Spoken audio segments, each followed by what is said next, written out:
Good morning, everyone. Hope you all are well and safe.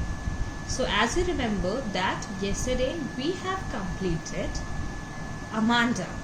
So, today I will discuss questions of Amanda, and we will also start the 7th chapter, that is what?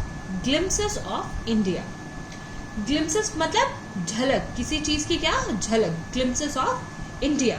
तो इस chapter में हम किस चीज के बारे में discuss करने वाले हैं? जैसे इंडिया की कुछ झलकियों के बारे में बात करेंगे. ओके, तो ग्लिम्सेस ऑफ इंडिया जो है वो 3 पार्ट्स में it has been divided into 3 parts. First one is a baker from Goa, second one is Coorg and third one is tea from Assam. तो सबसे पहले हम क्या स्टार्ट करने वाले हैं? Firstly we will start, that is what, a baker from Goa. Firstly, I'm going to give you a brief introduction about it, and then I will summarize it, and then we will come to the line-wise explanation. Okay? So now I'm going to give you introduction.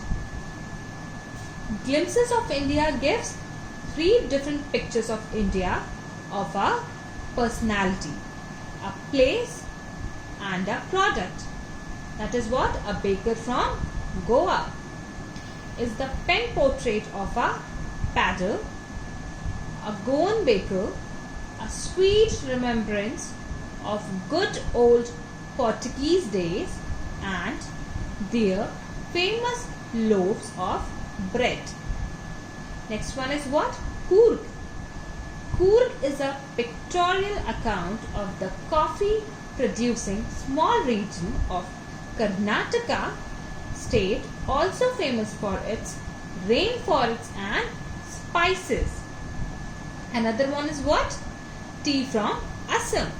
Tea from Assam provides some information about the tea plantation through Raju, who goes to visit Pranjal, his classmates'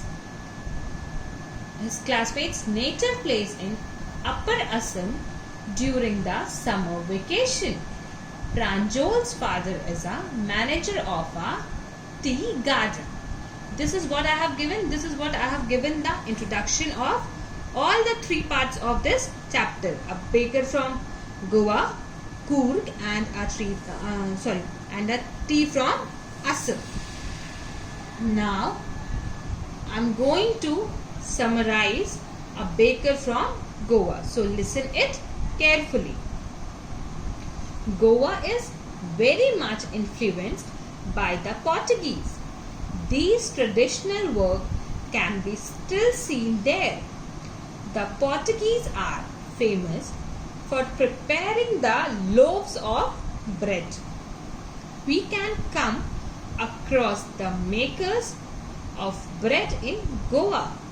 The furnaces baking the bread still exist there. It is a traditional family work, and these bakers are known as padder in Goa.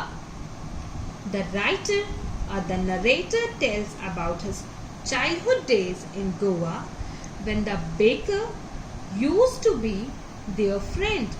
He used to visit their house twice a day. In the morning, his jingling sound of the bamboo woke them from sleep. They all ran to meet him. The loaves were purchased by the maidservant to the house, but they always ran to get bread bangles. Sometimes the baker had special sweet bread. His entry created the jhang jhang sound, the voice of what? Jhang jhang, from the bamboo. Through one hand the baker supported the basket on his head, and the other hand banged the bamboo on the ground. After greeting the lady of the house by saying good morning, the baker would place his basket. He had loaves from the elders and Santa bangles for the children. There used to come for a typical fragrance from the loaves. The villagers were much fond of the sweet bread known as bowl. The marriage gifts were meaningless without it.